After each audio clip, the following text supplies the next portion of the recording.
जी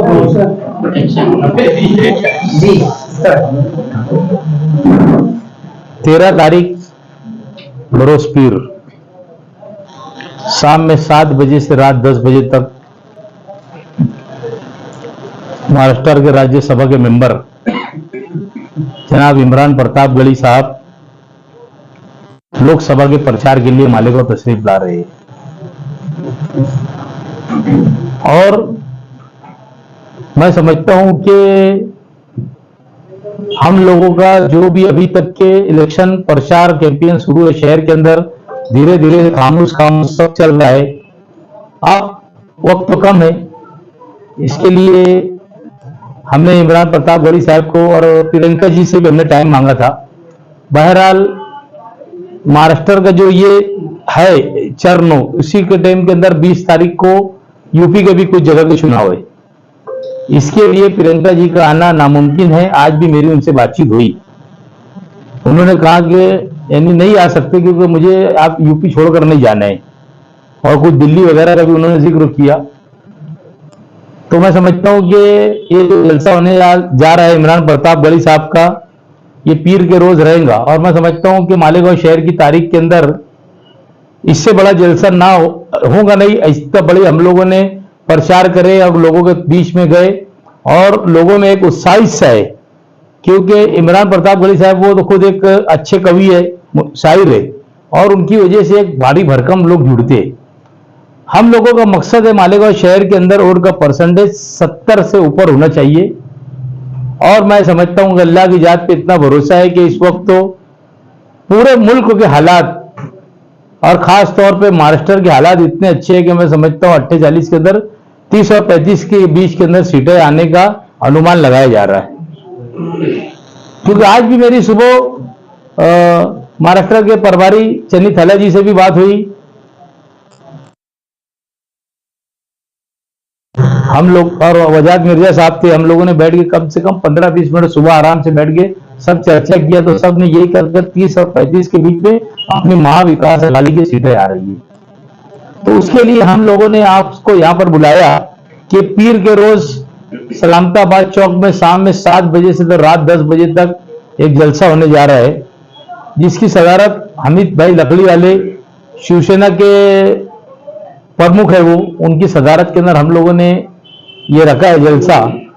तो हम लोग आपके ताउन के चाहते हैं कि शहर के अंदर ये इसको आपके ताउन से शहर के अंदर लोगों को ज्यादा से ज्यादा मालूम पड़े, इसके लिए हमने आपको यहां पर बुलाया है।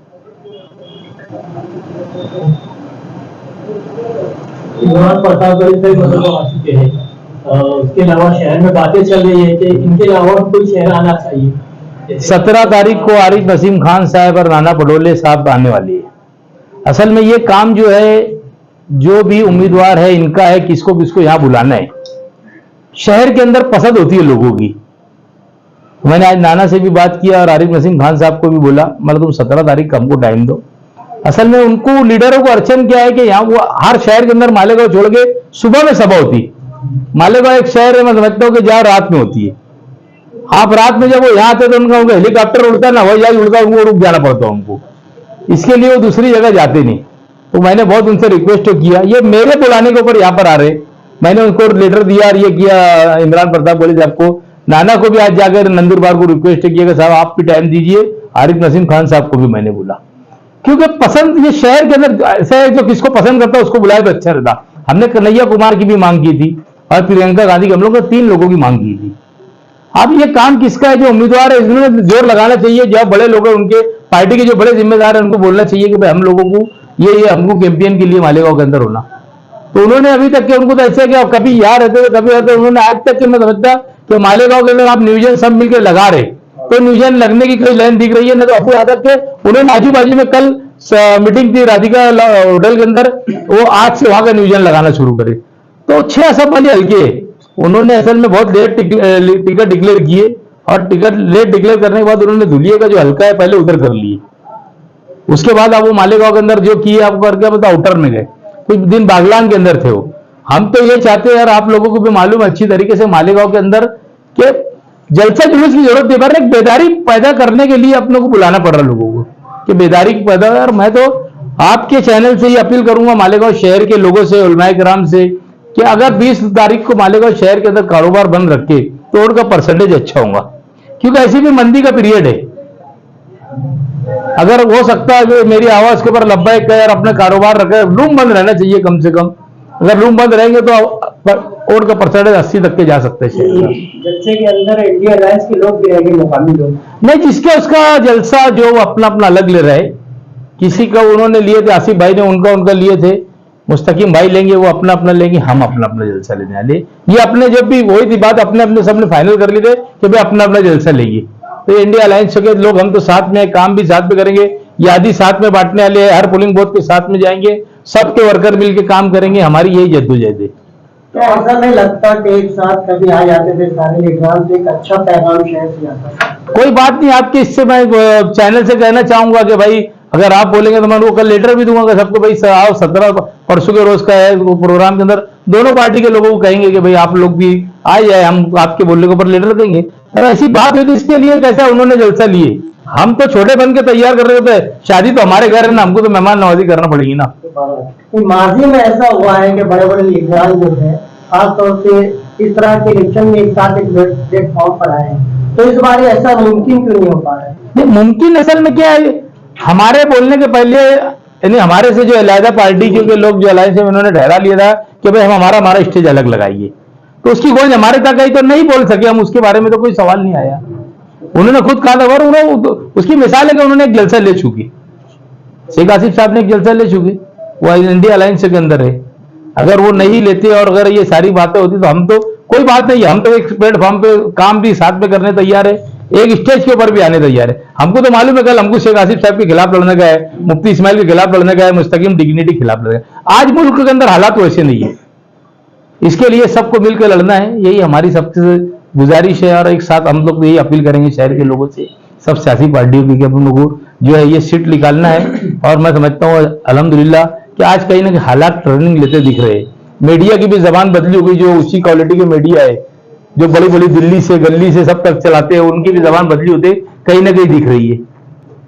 इंडिया अलायंस में समाजवादी है, एनसीपी है, इन लोगों ने तो जलसा लेने का ऐलान किया, कुछ ने ले भी लिया, कांग्रेस भी मेहनत कर रही है, शिवसेना उद्धव ग्रुप भी इसके अंदर शामिल है, तो उसकी कोई एक्टिविटी नजर नहीं आ रही। एक बात सुनो, उद्धव ग्रुप का जो है ना मालेगांव के अंदर कुछ कार्यकर्ता है, और जो हम कल जिसकी सदारत के अंदर पीर के रोज जलसा लेने जा रहे हैं हामिद भाई लकड़ी वाले, वो शिवसेना उद्धव गढ़ के ही है वो भी, तो इसके लिए उनकी सदारत के अंदर हम मीटिंग ये जलसे कर, उन्होंने आज से शुरू किया है एक्टिविटीज। आज उन्होंने रैली वगैरह निकाला था, और मैं समझता हूं कि वो वहां पर कल की मीटिंग के बाद आज कुछ ना कुछ इसमें दिखने लग गया कि भाई ये शिस्त काम की लग जाएंगी। सिर्फ लोगों को तक स्लिप पहुंचाना है, चाहे पावर लूम वाला हो, चाहे मजदूर हो, चाहे हम्माल हो, चाहे शेतकरी हो, कांदे का शेतकरी हो, कापूस का हो, कोई भी चीज का शेतकरी हो, जिनके हाथ में स्लिप जाएंगी, मैं समझता हूं कि वो कांग्रेस पार्टी को और इंडिया अलायंस को वोट देंगे। क्योंकि सब 10 साल के अंदर यानी मार झेल के बैठ गए। जैसे अपने पुराने लोग बोलते थे ना कि भाई पहले शैतान को दिखता तो बेटा लाहुल वाला लाखों होता है, पढ़ना चाहिए, तो वैसे बात है बीजेपी के बारे में कि जब उसकी बात निकली तो सबको पढ़ लेना चाहिए। मुकाबला सख्त हो रहा है, इसलिए उधर थोड़ी सी मेहनत की जरूरत है, तो शिवसेना पुश करेंगी अगर आप कांग्रेस के अध्यक्ष से ऊपर पत्र व्यवहार करके। हमने जो हालात थे आज हमने वरिष्ठ लोगों को मैंने सब बता दिया, और परसों के दिन में रहता मंगल के रोज शरद पवार जी का भी जलसा है बागलान में, और उद्धव जी का जलसा धुलिया में हो गया, और मालेगांव के अंदर तो आप सब कंटिन्यू मेहनत, हम सब मिलकर मेहनत कर रहे हैं, उसका नतीजा तो आपको मालूम है अच्छा ही आने वाला है। तो ठीक है, लेट सवेर कर रहे हैं उम्मीदवार को। अभी उनका लड़का भी मिला था, हमने यही बोला कि भाई तुम काम की लाइन लगाओ, तुम मालेगांव के अंदर नहीं आएंगे चलेंगे, हम लोग यहाँ पर काम सब करेंगे, यहाँ की कोई शिकायत सब मिलकर नहीं आने देंगे। अच्छा, बीएलओ वगैरह तो जो वोटिंग की जो बात है, पर्चियों को काफी तकलीफ आ रही है, कहीं वोट कटी हुई कहीं बटी हुई है। ऐसी सूरत में आप अहलियाने शहर को क्या कहना चाहिए? अहलियाने शहर अपनी किस तरीके से जिम्मेदारी निभाए अगर उन तक कोई पहुंचा नहीं है? हम कल से 20 लैपटॉप लेके पूरे शहर के अंदर कुछ लोगों को बैठाने वाले हैं, और वो उसके अंदर पेन ड्राइव के अंदर भी हमने लेकर आ गए, उस सब को देकर वो पूरा कामकाज की शुरुआत करेंगे। यानी कहीं ना कहीं ओट मिलेंगी। अभी हमारे इधर समझता हूँ ये कुछ सामने के पट्टे के अंदर 250 ओट सलामताबाद की इधर आ गई। कितनी ओट आ गई? 250 ओट सलामताबाद की इधर आ गई। मैंने फोन करके उनको बोला कि भाई तुम इधर आओ, अपने तैयब भाई को, तैयब भाई आए थे शायद, उन्होंने देख कर गए और वो स्लिप का ये करेंगे। देखो नियोजन करने के लिए जो है ना कार्यकर्ता बीएलओ के बस के काम नहीं है ये। उनके साथ सब पार्टी के वर्कर लगेंगे, जिनको जान पहचान है, जिनकी सब है, वो लोग लगेंगे तो ही स्लिप बढ़ पाएंगी। हम कल सवेरे से 20 कंप्यूटर का पूरा इंतजाम करके शहर के अंदर टप्पे टप्पे के अंदर मंडप लगा के और कामकाज की शुरुआत कर रहे। और मैं समझता हूँ वो शुरुआत अगर कल से हो गई तो हो सकता है कि भाई 80-85% स्लिप बढ़ जाए शहर के अंदर। स्लिप बढ़ने का ही मतलब है क्योंकि वो नाम के अंदर उन्होंने जो यादी स्टैम्प जो किए, उन्होंने स्लिप जो दी उसके अंदर फोटो नहीं है। और अगर इस्लामपुरा में मेरा घर है तो मेरे घर के इस्लामपुरे के अंदर उन्होंने नाम नहीं दिए, सिर्फ इस्लामपुरा प्रभाग, इस्लामपुरा प्रभाग करके डाल दिए उन्होंने, घर नंबर नहीं डाले। सबसे बड़ी अड़चन ये है। मैंने इस बात की तकरार प्रांत साहब के पास जाकर सौदा किया था। बहरहाल अब उस पर कितना अमल कर रहे वो नहीं कर रहे। हम कल जब बैठे थे इंडिया अलायंस के तीनों चारों नेता लोग, उनसे हमारे सब हमने बात किए तो वो आज अपने को रात में फोटो वाली स्लिप पूरे शहर को लाके देने वाले, और वो अपने कार्यकर्ता लोगों को लेकर अपन सोशल वर्कर के जरिए उसको बांटने का काम 2-3 दिन के अंदर करेंगे और इंशाल्लाह ताला काम की शिस्त लग जाएगी। लेकिन देखो